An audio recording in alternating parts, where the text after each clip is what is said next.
साथियों नमस्कार। यदि आप सहारा इंडिया परिवार के निवेशक हैं तो सबसे पहले आपको बहुत बहुत बधाई, बहुत बहुत शुभकामनाएं और उम्मीद कीजिए शीघ्र ही आपका भुगतान आपके बैंक खाते में आने वाला है।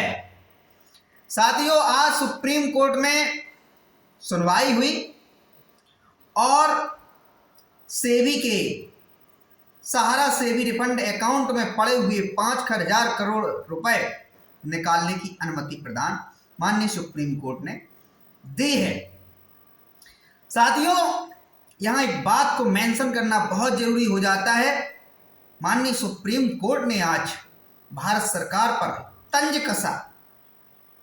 तंज कसते हुए कहा, महोदय अभी तक आप कहां थे जब निवेशक डूब रहा था, निवेशक का पैसा समय से नहीं मिल पा रहा था, लोग आपके पास शिकायत वही कर रहे थे, धरना प्रदर्शन कर रहे थे, यहां तक कि लोगों ने आत्महत्याएं कर ली।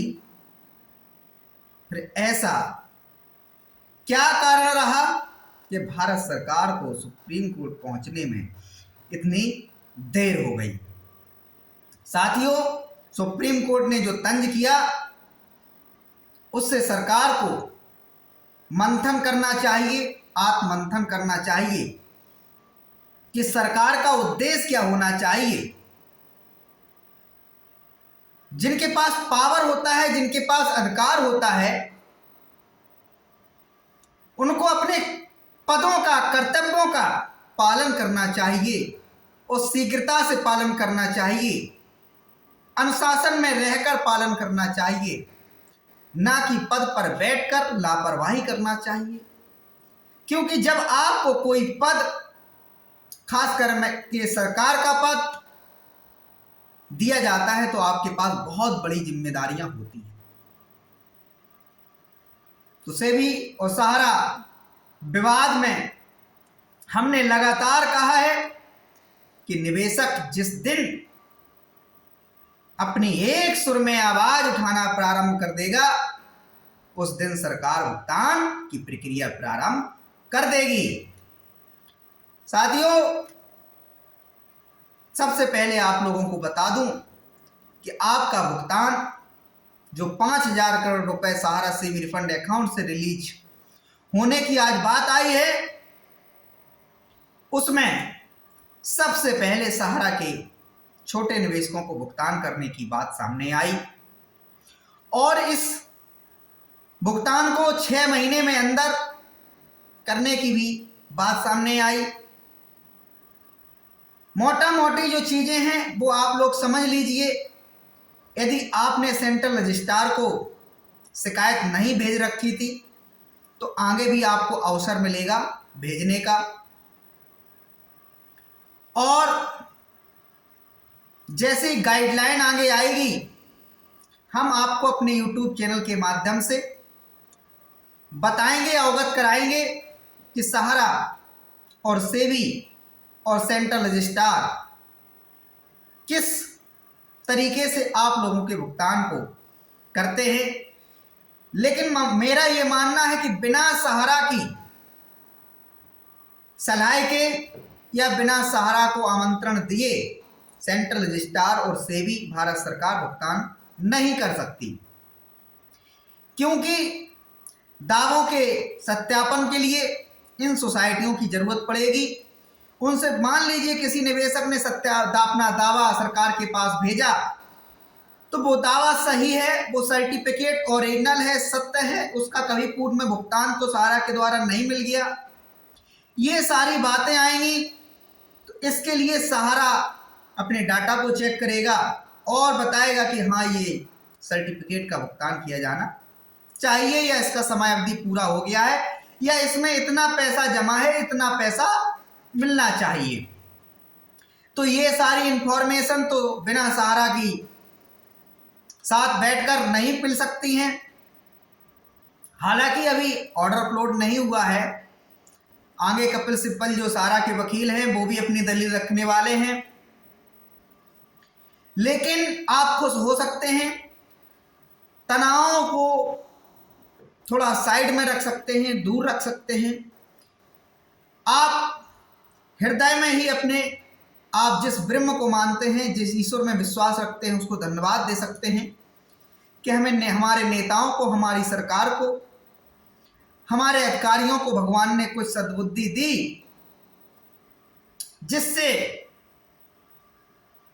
एक खुशखबरी मिली, सुकून मिला कि जो 5,000 करोड़ रुपए है, इससे भुगतान की प्रक्रिया प्रारंभ की जाएगी। साथियों, यहां एक बात और कहना चाहूंगा, ये अभी सिर्फ 5,000 करोड़ रुपए की बात हुई है, जबकि पैसा सहारा सेफी रिबन अकाउंट में 24,000 करोड़ रुपए है। तो जो 24,000 करोड़ रुपए है, बाकी का भी पैसा किसका है? वो सहारा के निवेशकों का ही वो पैसा है। वो कोई सुब्रत राय का पैसा नहीं, कोई ओपी श्रीवास्तव का पैसा नहीं, कोई डीके श्रीवास्तव किसी का नहीं है। वो आपका, हमारा, देश के 10 करोड़ सहारा के निवेशकों का ही पैसा है। अब जब 5,000 करोड़ रुपए की बात आई है, तो आगे वो 24,000 करोड़ रुपए की बात आने की पूर्ण संभावना है। हम लोग उसी हिसाब का प्रयास भी कर रहे हैं, आप लोग भी उसमें अपना सहयोग प्रदान करिए। आपको सहयोग क्या प्रदान करना है? आपको प्रधानमंत्री कार्यालय को पत्र भेजना है और बताना है सेबी सहारा रिफंड अकाउंट में पड़ा हुआ पैसा है, वो सहारा के निवेशकों का है। चूंकि सहारा का एक तरीका था व्यवसाय करने का, उनको कोई कानूनों से कोई मतलब नहीं होता था, कोई अधिनियमों से मतलब नहीं होता था। वो सिर्फ अपने कानून चलाते थे, एक कंपनी से दूसरी कंपनी, दूसरी कंपनी से तीसरी सोसाइटी, तीसरी से सारा कचूमर कर रखा था पूरे मामले का। कौन निवेशक किस कंपनी से कहां चला गया, कहां ट्रांसफर जाके कर दिया, इस प्रकार की ये व्यवस्था सहारा के द्वारा की गई थी।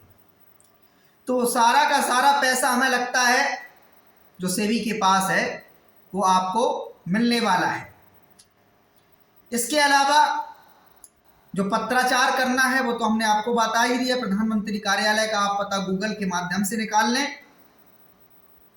इसके अलावा जो लोग कह रहे हैं कि लीगल का ही परिणाम है, कानूनी लड़ाई का ही परिणाम है कि आज सरकार ने सुप्रीम कोर्ट में जाकर अनुमति मांगी और उनको परमिशन मिल गई। बिल्कुल है लीगल का, लेकिन इसमें बहुत बड़ा योगदान आंदोलनों का भी है। तमाम सारे लोग जो आंदोलन कर रहे थे, उनकी बात विधायक और सांसदों तक पहुंच रही थी, जनप्रतिनिधियों तक पहुंच रही थी। उन्होंने अपनी विधानसभाओं के माध्यम से, राज्यसभा और लोकसभा के माध्यम से बार बार सदन के सामने बात को रखा, जिस पर सरकार को एक्शन लेना पड़ा। यहां यह सिर्फ नहीं कहा जा सकता कि जो लोग कानूनी लड़ाई लड़ रहे थे ये उनकी जीत है। मैं कहूंगा ये लड़ाई कानूनी लड़ाई लड़ने वालों को भी है, आंदोलन करने वालों को भी है, और जो लगातार सरकार के संपर्क में थे, जनप्रतिनिधियों के माध्यम से अपनी आवाज उठवा रहे थे, पत्र भेज रहे थे प्रधानमंत्री कार्यालय, सेबी को जो लोगों ने पत्र भेजे, सेंट्रल रजिस्ट्रार को जो लोगों ने पत्र भेजे, ये सब मिला के उसी का परिणाम है। साथियों, मैंने एक बात और कहा है,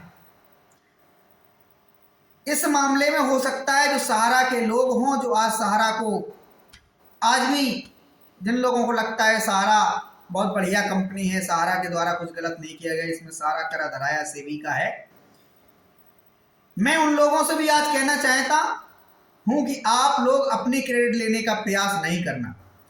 यदि आप लोगों की नीयत होती, यदि सहारा श्री की नीयत होती, यदि सुब्रत राय की नीयत होती, तो 2012 में, 2010 में, 2011 में जब सेबी सहारा के विरुद्ध कार्रवाई कर रही थी और सहारा को लग रहा था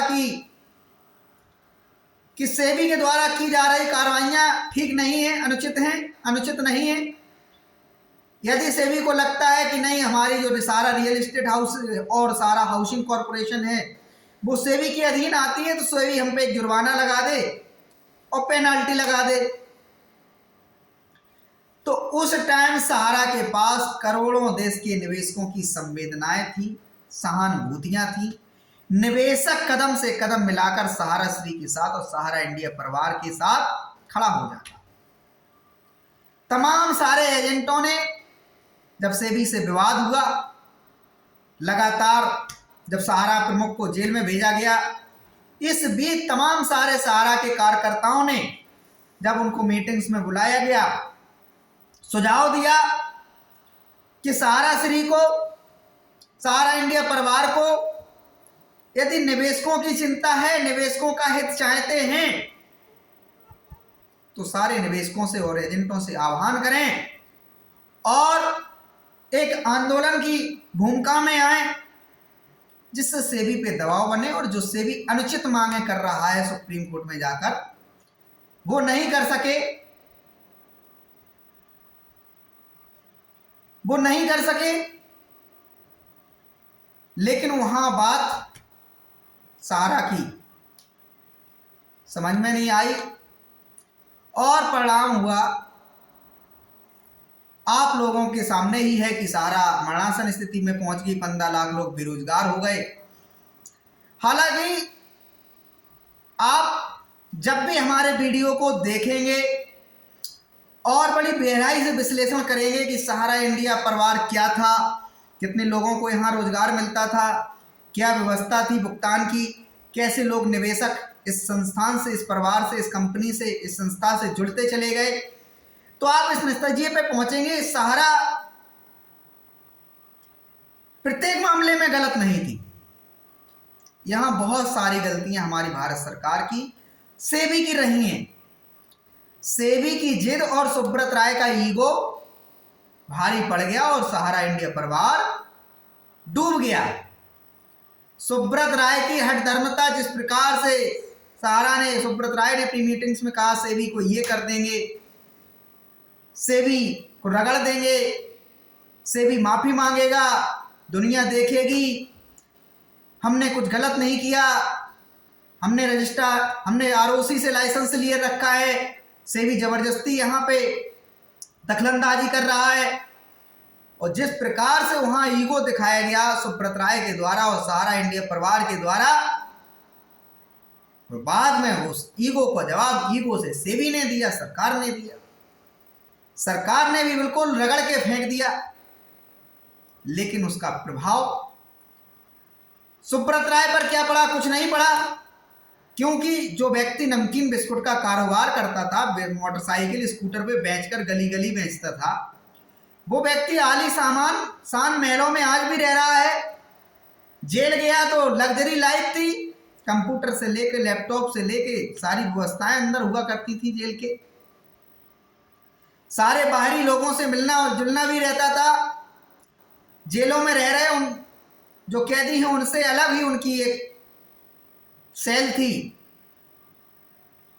इसका प्रभाव पड़ा देश के उन 15 लाख कार्यकर्ता एजेंट जो सहारा में रोजगारित थे, अपना पेट पालने के लिए जुड़े हुए थे। इसका प्रभाव पड़ा उन तमाम सहारा के करोड़ों निवेशकों का, जिनका सहारा के प्रति भरोसा था, उन पर इसका प्रभाव पड़ा। किसी के बेटे को समय से शिक्षा नहीं मिल सकी, जीवन तबाह हो गया, क्योंकि 10 वर्ष जो जिंदगी के अमूल्य थे, इन 10 वर्षों में बहुत कुछ बदलाव हुआ सारा निवेशकों की जिंदगी में। किसी की बेटी के समय से शादी नहीं हो चुकी, अच्छे घर में नहीं हो सकी, और किसी के वृद्धावस्था की लाठी बनना था, सहारा का पैसा वो अपने इलाज के लिए जमा किया था, उसका समय से इलाज नहीं हो सका। तो इसका प्रभाव सीधा सीधा देश पर पड़ा, देश की जीडीपी पर पड़ा, देश का आर्थिक नुकसान हुआ। तो साथियों, चलते चलते एक अपील करना चाहूंगा। वीडियो तो आप बहुत देखते हैं, लेकिन उन वीडियो में बहुत सारे लोग, हालांकि सबके अपने अपने पॉइंट ऑफ व्यू हैं, सभी लोग अपने अपने तरीके से सब बताते हैं कैसे भुगतान प्राप्त करना है। मैं अब भी आप लोगों से कहूंगा कि खुशखबरी तो है, लेकिन इससे बहुत ज़्यादा इतना प्रसन्न नहीं हो जाना है कि बिल्कुल पूर्ण आत्मविश्वास में आ जाओ कि अब तो हमारा भुगतान बहुत जल्दी आने वाला है। आपको अब और तेज प्रक्रिया कर देनी है। आज से और तेज प्रक्रिया शुरू करनी है। सोशल मीडिया पे आवाज उठाने की, प्रधानमंत्री कार्यालय को टैग करने की, गृह मंत्रालय को टैग करिए ट्विटर पर, सहकारिता मंत्रालय को टैग करिए और बताइए, सच्चाई लिखिए। पूरे 24,000 करोड़ रुपए की मांग कीजिए, सारा समूह की संपत्तियों की कुर्की की मांग कीजिए, नीलामी की मांग कीजिए। कहिए कि प्रधानमंत्री जब महोदय एक झटके में पूरे देश में कोरोना के काल में प्रधानमंत्री केयर फंड में एक अपील करने के माध्यम से करोड़ों रुपए जुटवा सकते हैं। प्रधानमंत्री की वो ताकत है कि नोटबंदी के दरमियान एक झटके में करोड़ों लोग लाइन में लग जाते हैं। प्रधानमंत्री जी की आवाज पर कोरोना में घंटी बजाने लगते हैं, चम्मच और थाली बजाने लगते हैं कोरोना भगाने के लिए, दीपक जलाने लगते हैं, अंधेरा करने लगते हैं। तो प्रधानमंत्री जी सीधा इस मामले में इंटरेस्ट लें, रुचि दिखाएं और जो काम पिछले 10 वर्षों 12 वर्षों में बिगड़ा उसको एक पल में सुधारने का काम करें। देश के औद्योगिक घरानों को बुलाएं, उनके साथ मीटिंग्स करें, वार्तालाप करके उनसे कहें कि देश के 10 करोड़ निवेशक, 10 करोड़ जनता का मैं भला चाहता हूं। सहारा ने निवेशकों से पैसे जुटाए और इस एमपी वैली में और देश की तमाम सारी लग्जरी योजनाओं में पैसा निवेश किया है। आप इस संपत्तियों को खरीद लिए। वर्तमान में जो भी उन संपत्तियों की ईमानदारी से प्राइस है, उन संपत्तियों पे आप उन मूल्यों पे खरीदिए और सहारा के निवेशकों का भुगतान हमें करना है। क्योंकि 5,000 करोड़ रुपए तो ऊंट के मुंह में जीरा वाली बात है, लेकिन भुगतान तो करीब 1 लाख करोड़ रुपए का होना है।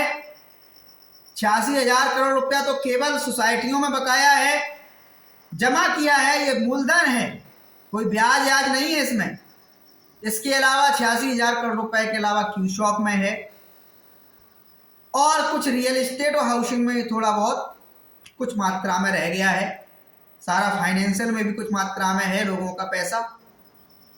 तो पूरे ऑल ओवर निवेशकों के हितों के लिए प्रधानमंत्री जी अपनी व्यक्तिगत रुचि दिखाएं और निवेशकों के भुगतान को शीघ्र दिलाएं। और इससे अच्छा उदाहरण कुछ नहीं हो सकता है कि सहारा एक ऐसी कंपनी है जिसका पैसा सहारा के पास है, सरकार के पास है और जिसकी संपत्तियां भी हैं। अन्य तमाम कंपनियों की संपत्तियां कम हैं, देनदारियां अधिक हैं, बहुत कठिन प्रक्रियाएं हैं उनमें। इसमें व्यक्तिगत रुचि दिखाएं प्रधानमंत्री जी और देश का कल्याण करें। धन्यवाद। आप लोग कमेंट के माध्यम से बताइए क्या हमारे इन वीडियो का सरकार पर प्रभाव पड़ा। मुझे तो ऐसा लगता है मेरे सारे वीडियो को सरकार ने देखा हो और इस पे अमल किया हो, क्योंकि जिस प्रकार की हमने मांगे की सरकार से उसी प्रकार का रुख दिखाई दिया माननीय सुप्रीम कोर्ट में जब सरकार पहुंची। तो जो से भी बार बार कहता था कि नहीं, ये पैसा सारा रियल एस्टेट और सारा हाउसिंग के इन्वेस्टमेंट के निवेशकों का है, वो से भी पटना हाईकोर्ट में जाकर विरोध करता है माननीय संदीप कुमार जी की बेंच के समक्ष। जबकि सेबी इन 5-7 वर्षों में कभी भी सुप्रीम कोर्ट जाकर कह सकता कि निवेशक नहीं मिल रहे सारा रियल एस्टेट सारा हाउसिंग के। अब आप हमें निर्देश करें, हमारे पास सोसाइटियों के निवेशकों की शिकायतें आ रही हैं, क्या इनको भुगतान देने की प्रक्रिया प्रारंभ कर दी जाए। डायरेक्शन ले सकते थे लेकिन नहीं लिया। धन्यवाद।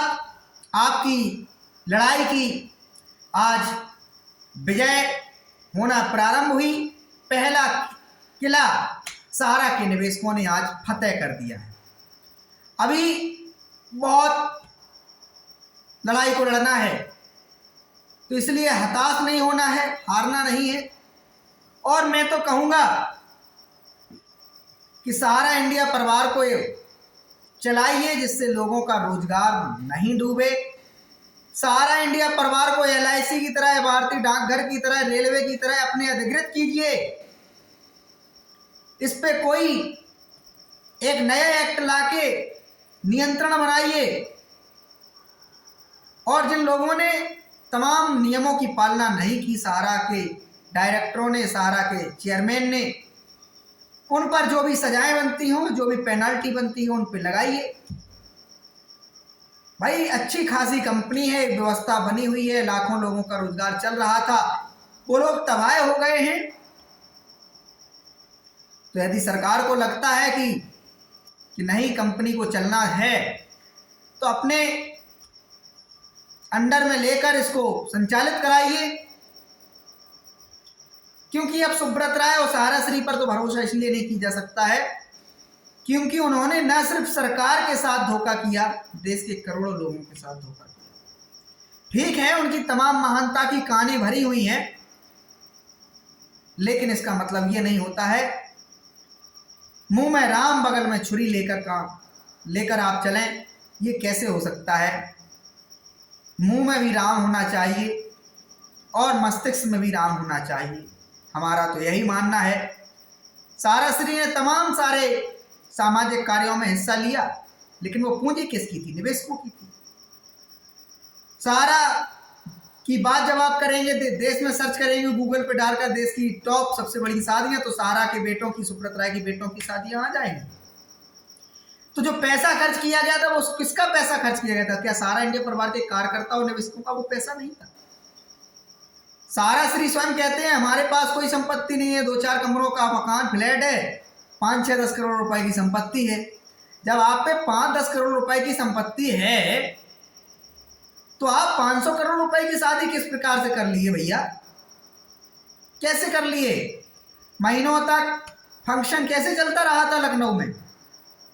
निश्चित ही कार्यकर्ता और निवेशकों की पूंजी के साथ वहां खिलवाड़ हुआ था। धन्यवाद साथियों, जागरूक करते रहेंगे, यही प्रयास है। ज्यादा से ज्यादा लोगों को जागरूक करना है। जो लोग सेंट्रल रजिस्ट्रार सहकारिता मंत्रालय का पता बता रहे हैं, उनको भी बता दें। सहकारिता मंत्रालय का जो पता है नई दिल्ली का है। आपको लोधी रोड पर अपने पत्रों को भेजना है। अटल ऊर्जा भवन आपको पत्र यदि भेजना ही है तो लिखें सहकारिता मंत्रालय, सेंट्रल रजिस्ट्रार, लोधी रोड, अटल ऊर्जा भवन, नई दिल्ली, और आपका पत्र पहुंच जाएगा। धन्यवाद, बहुत बहुत धन्यवाद।